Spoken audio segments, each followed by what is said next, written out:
تفسیروں میں واقعہ لکھا ہے عوف ابن مالک اشجعی رضی اللہ عنہ کا، ان کا جوان بیٹا تھا،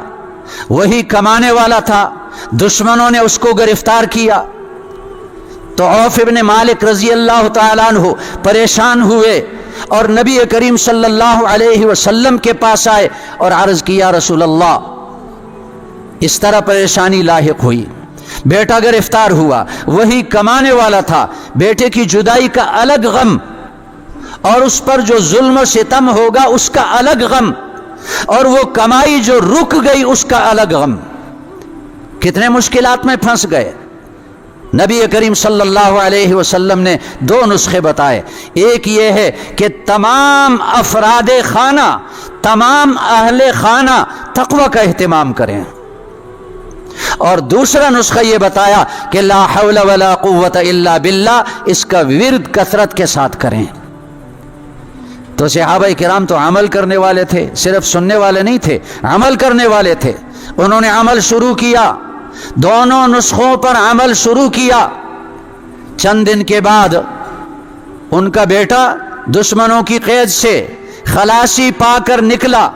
ایک اونٹ پر سوار ہے اور پیچھے کئی اونٹ چل رہے ہیں، اور اپنے گھر پہنچا اور قصہ سنایا کہ جس کمرے میں مجھے قید کیا تھا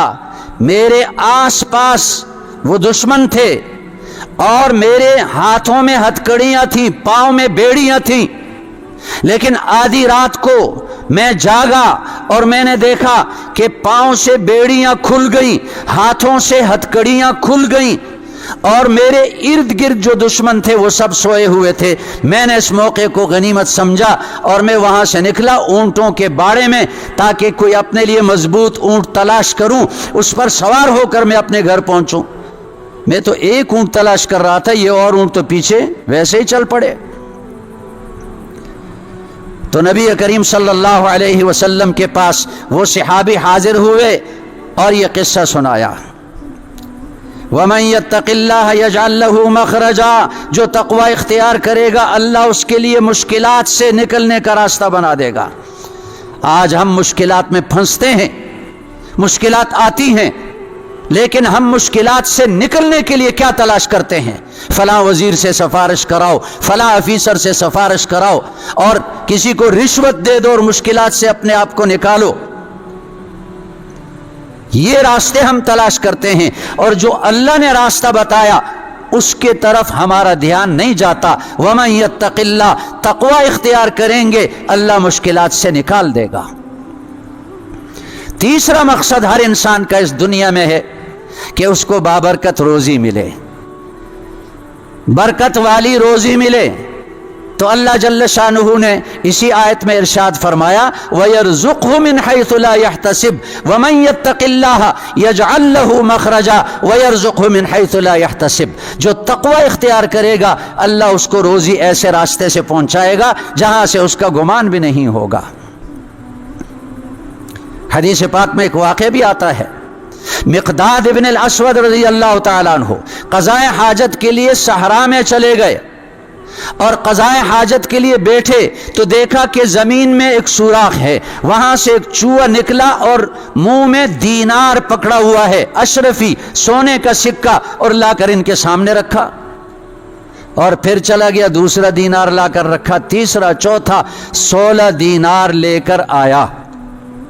اور آخر میں وہ تھیلا بھی لے کر آیا تاکہ انتظار نہ کریں۔ مقداد ابن الاسود رضی اللہ تعالیٰ عنہ یہ 17 دینار لے کر گئے نبی کریم صلی اللہ علیہ وسلم کے پاس، اور یہ قصہ سنایا اور پوچھا یا رسول اللہ ان دنانیر کا میں کیا کروں؟ مجھے تو اس کا مالک معلوم نہیں، زمین کے اندر سے اس نے نکال کر دیے۔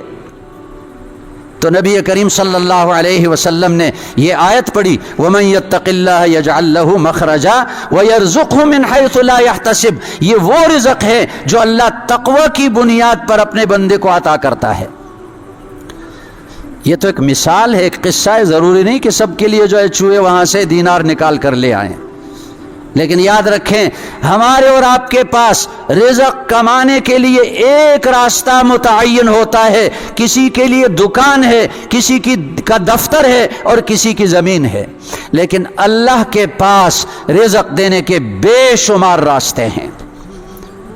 وہ اللہ جانتا ہے کہ وہ کس راستے سے اپنے متقی بندے کو روزی عطا کرے گا.